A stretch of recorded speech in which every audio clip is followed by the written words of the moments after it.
Good afternoon, everyone. I hope you're feeling a bit refreshed after your tea break. So we're here to discuss blue, white, and chrome, the future of work. So we've been discussing today so far at CyFy just the impact and the advancements of technology and the rapid pace at which it is happening. So I guess the key question today is, how is that going to impact our working environment? So will we need to look at how every industry now is practically a technology industry? And what does this mean? Will we have greater access globally and with a shared economy and a universal basic income? Or are we going to have a more of a divided state? Will we have to look at future generations being able to actually have sustainable jobs for their entire working period? Or are we going to completely transform into gig economies? How do we regulate new technologies?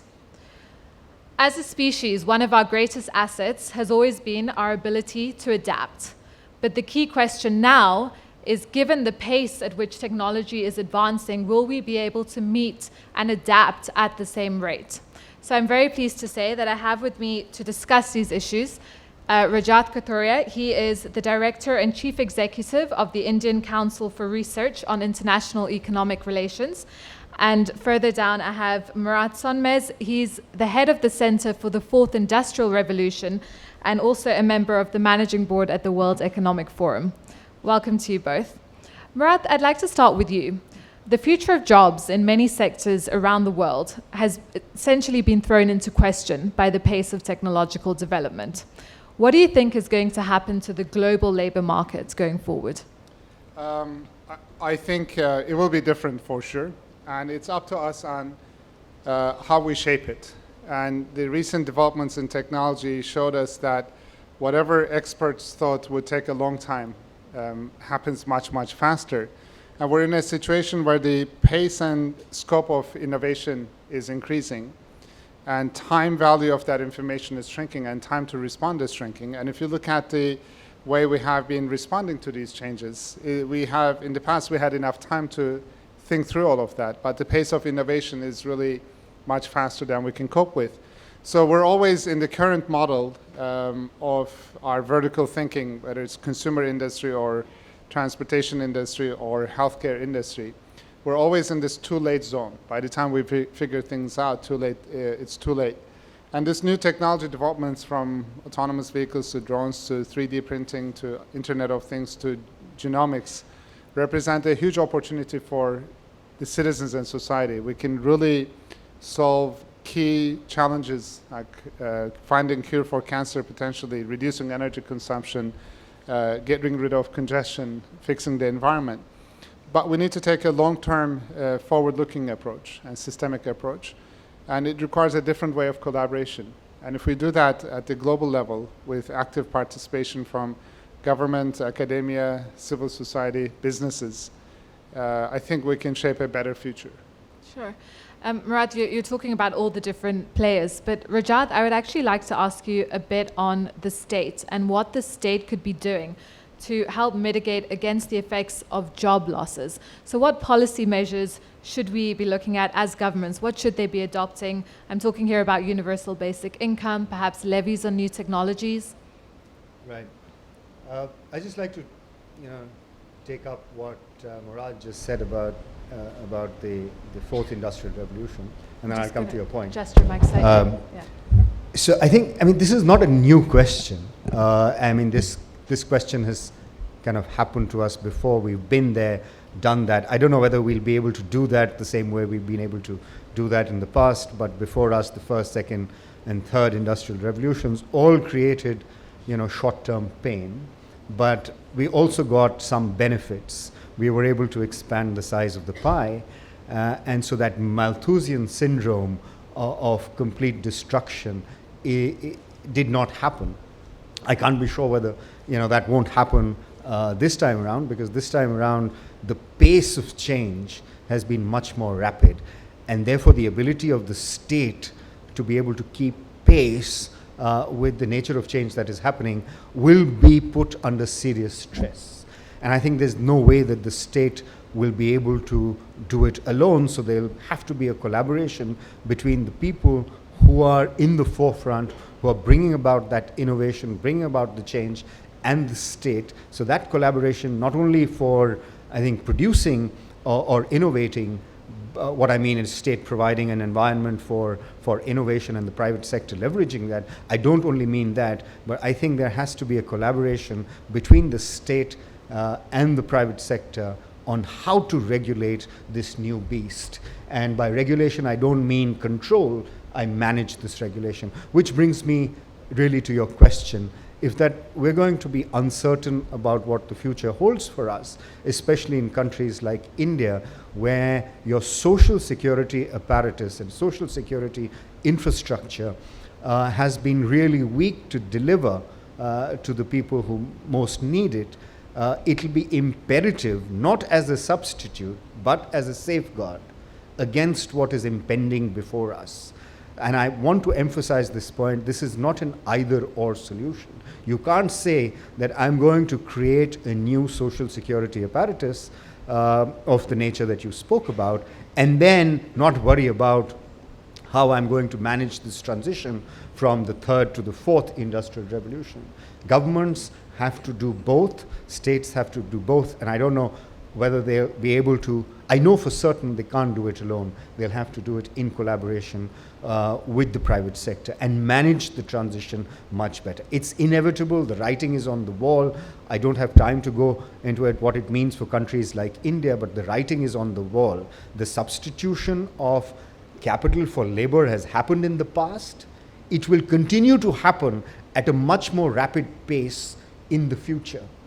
We have to do two things: increase the size of the pie so that there's more to go around, and two, as you said, have a social security apparatus that at least safeguards the minimum needs of the poor. And that you're speaking about within a country, right? Yes. As a country is Yes. looking. Yes. But Murat, on that note, what about between countries? So looking at state-to-state collaboration. We were discussing a little earlier two countries, and perhaps you could share that as an active example. Yeah, sure. At our center, we're inviting governments to co-design these governance principles and also policies.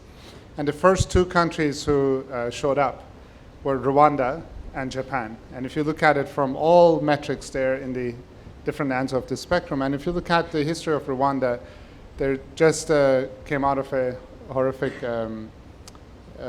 genocide, and they're building the country with President Kagame. And it's a country of 1,000 hills, and to increase the fertility rate, they're delivering blood supplies using drones so that to prevent women from dying of bleeding, because we cannot build hospitals. And when you use drones, you can store blood in a central location and ship it just in time. You're saving lives. But then if somebody captures that drone, injects it with a virus, you can wipe out the whole population. And when Rwanda discovered the economic advantages of drones, because instead of building roads and hospitals, they can divert this capital to other purposes, so it's more efficient use of it. President said everybody can use drones, and International Civil Aviation Organization said, well, in that case, we cannot fly airplanes. So the regulations are getting in the way, but nobody's showing them the path.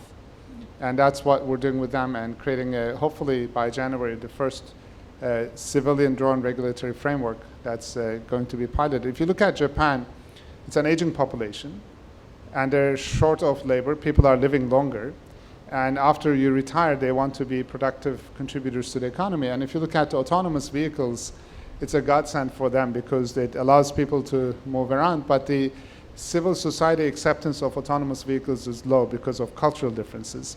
So whether you're a developed nation like Japan or a developing nation like Rwanda, the challenges are the same. And what we have found to be useful is, instead of looking at it from a country-to-country perspective, take a human-centric view and say, what is the positive impact of a given technology on the citizens and society, and walk backwards and say, what are the implications? What do we need to do in regulatory frameworks? What do we need to do in technology governance protocols? And what do we need to do about jobs and skills? And if we can globally take that approach, I think as the fourth industrial revolution is being powered by technology, we can make it human-centric as well. And on that human-centric note, I actually want to come into India and speak to you, Rajat, on this. Looking at the agriculture sector. Approximately 50% of India's labor force currently works in the agriculture sector. And if we are to see further consolidation with regards to the sector as technology advances, what happens to those people who are barely already making a living in that sector? How do we look at creating a better future for them?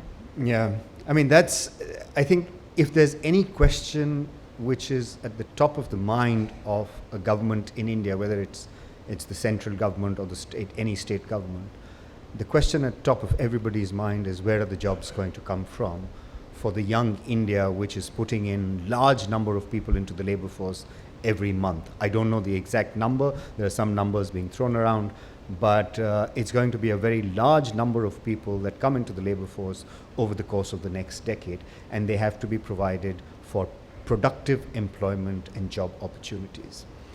In the past, agriculture has been the savior, as has been the public sector as the employer of last resort, but the public sector cannot play that role anymore of employer at last resort. It has to be the private sector. In fact, the public sector is going to shed jobs. Agriculture is going to shed enormous jobs because agriculture at 14% of the GDP cannot sustain 50% of the livelihoods. As it is, there's huge amount of underemployment in agriculture. So to cut to the chase, really, this is a question which is at the top of everybody's mind. And to add to the problem has been that, the current state of development or the current state of evolution of technology has made it such that the inequalities have also risen. And that's, of course, another story, is inequalities have risen because of kind of higher returns to capital and lower returns to labor and so on. But the thing about creating jobs is that East Asian economies before India relied a lot on primary and secondary education and skilling to be able to make the population's job worthy, and it was the manufacturing sector that really delivered them from the evil of job creation. And in both these instances, India comes up weaker. Primary and secondary education attainment and skill levels are lower, and manufacturing, unfortunately, has seen a sort of relocation from China to countries like Vietnam and Cambodia and Indonesia, and very few have come to India. So we have to see that both of these, the confluence of better education, better skilling, and relocation of manufacturing into India. And it cannot be an either-or situation. We cannot say that we will focus on high technology and not on manufacturing and services. It has to be a combination of both.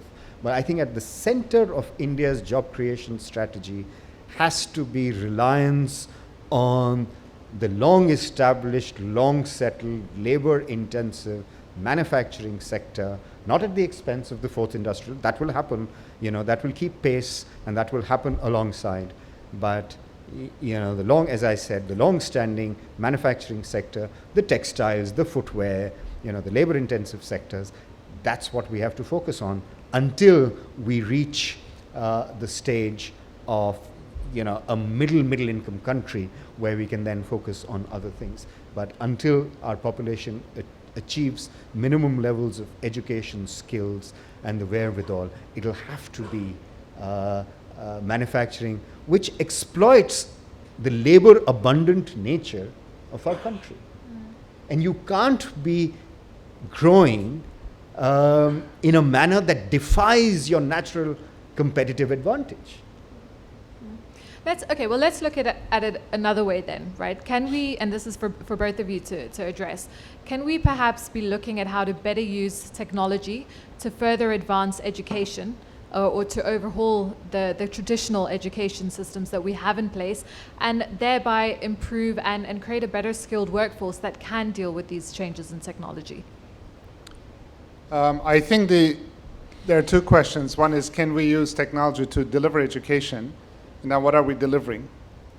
Because if we are delivering what we're teaching today, and as Rajat mentioned, India ranks low, unfortunately, on the higher education and training index. We published our global competitiveness report. While India has made a huge leap forward in the last 2 years overall to number 40, In education and higher education and training, it's number 75. And in terms of technological readiness, it's 107, which is quite low. And if you look at Human Capital Index, that looks at gender participation and also the literacy rate is 103. So there's a lot of upside. I mean, it's good, but there's a lot of upside. So we also need to make sure that we teach our young generation the skills for the future and not teach them skills that will time out soon. So it's a combination.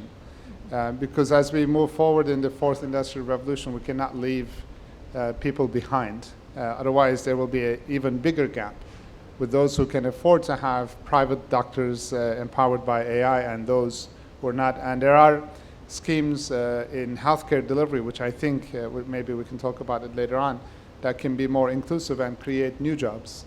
But I'll let Rajat to comment on that as well. Rajat, would you like to, with your expertise in education?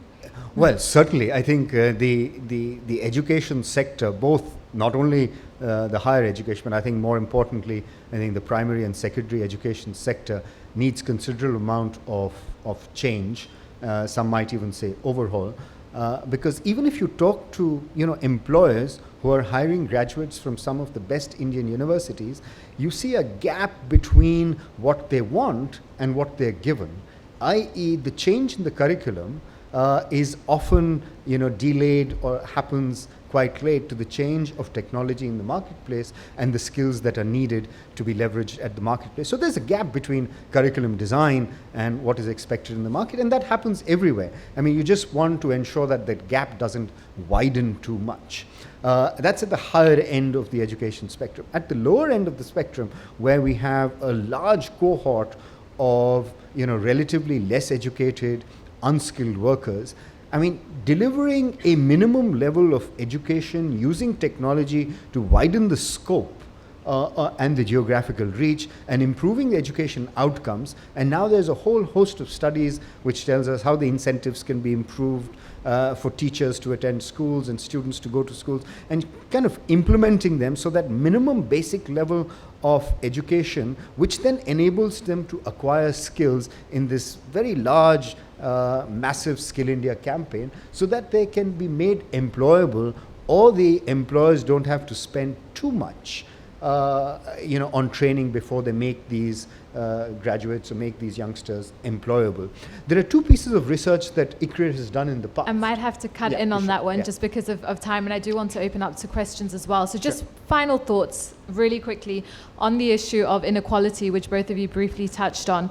Going forward with regards to the development and the disruption in technology, is it going to exacerbate inequalities? How do you see the future? I think it's all up to us. As I mentioned earlier, we cannot predict the future, but we can shape it. And if we put our heads together across all multi-stakeholders, both locally, state and national level and international level, but do it in an agile fashion so that we can get ahead of this technology development, I think we can really shape a better future for everyone that's inclusive. If you look at healthcare sector, I think there's one doctor for 12,000 people in India, if I'm not mistaken. We cannot build enough number of hospitals to keep up or hire or graduate enough doctors. But what if one day if you feel unwell, you swallow a nanoparticle that collects all your vitals through your device, connects to a large machine learning driven scientific database, and it prescribes a medicine for you, you download it, and you go to a 3D printing kiosk and 3D print a medicine. The techniques exist today, and why not have India to be the first nation to make it happen? Then you can deliver healthcare to hundreds of millions without having to spend all the money, and you can redirect that money on education and skills. I think it would be a rebalancing of the budget, and it's really, it hasn't been done before. The techniques exist today, and just in that sector alone, it represents a huge opportunity for India to bring the rest of the society forward. And so for me, it's a huge opportunity for the government to take advantage of. Rajat, one sentence, I'm very sorry. Want to make space for questions. So I agree with that, what Murat said, that technology can be inequality enhancing, or it can be democratic. I mean, it can make it can kind of engender more equality. It depends on how you use it. One of the reasons why it has been perceived to be inequality enhancing is that the skills required to be able to leverage the technology has been limited to a small cohort of people. If those skills become more widespread, then I think technology will be equality enhancing, and it need not be inequality enhancing. On that note, any questions? There's microphones in various parts. Yes, sir, please. Hello. The question to Rajat. You have been telling, well, the entire curriculum and everything is required to be changed, overhaul the education system. Who stops it? And why it's not happening? We have been talking this thing for the last 20 years. Why it's not happening? Say very honestly. Thank you. And may we just take the second question as well, please, sir, and then we can answer them in one go. So you're standing up for a question? Hi, good evening to all of you. My question is that in the field of manufacturing, there exists a question of trade-off between automation and job production. So how do you think we should move forward while maintaining a balance between the two? Okay. Rajat, I'll let you take the first one, and Murat, I'll let you take the second question. So should I? Yeah, please. Well, I think it's the gap between the curriculum and what is needed in the market, I think it was already there, but today technology has just made it the gulf wider, and therefore need to change has become that much more kind of demanding today. And the reason it's not happening is because, in the education space, especially in the public sector education space, where the public sector is dominated in India, the pace of change because of the institutions, because of the whole process, is generally slow. The private sector is more agile to the needs of the market, and that's a given. And in education, especially, the needs of the market, the needs of the market are there, but the public sector just responds with a bit of a lag. I think then there needs to be more urgency. There needs to be more quick curriculum design to meet the needs of the market. But unfortunately, there's political economy and there's institutional inertia. Right. Yeah. And Murat, the second question. Yeah, I think we need to automation will take away jobs. We've seen that over the last 40 years. The question about manufacturing is, are we manufacturing the things that are relevant? For example, if you go electric vehicles, you will not need filters for the combustion engine. So if you're still producing those parts, whether it's automated or not, those jobs will disappear. So we need to take a step back and say, what are we going to be producing, leveraging this technology? What are the value-added products that India could manufacture for the rest of the world? While doing the low-cost production, can we go into higher value products and create the jobs in the manufacturing sector? If you just look at the Internet of Things, and if you instrument the whole of India, it will require a lot of those things, a lot of skills, but it also means that we need to have those people with those skills to be able to manufacture, service, and implement them, which is a huge upside in a country like India. But as Rajat mentioned, you have to look at it from an education system perspective and make sure that we have the skills, not only intellectually, but from an on-the-job skill perspective, we have the skilled labor for that. And on that note, I'm afraid we're going to have to leave it. There's never enough time with these panels, but I know if you move quickly enough, you'll be able to catch Rajat and Murat for some personal discussions as well further off. But thank you very much for your time and attention again this afternoon.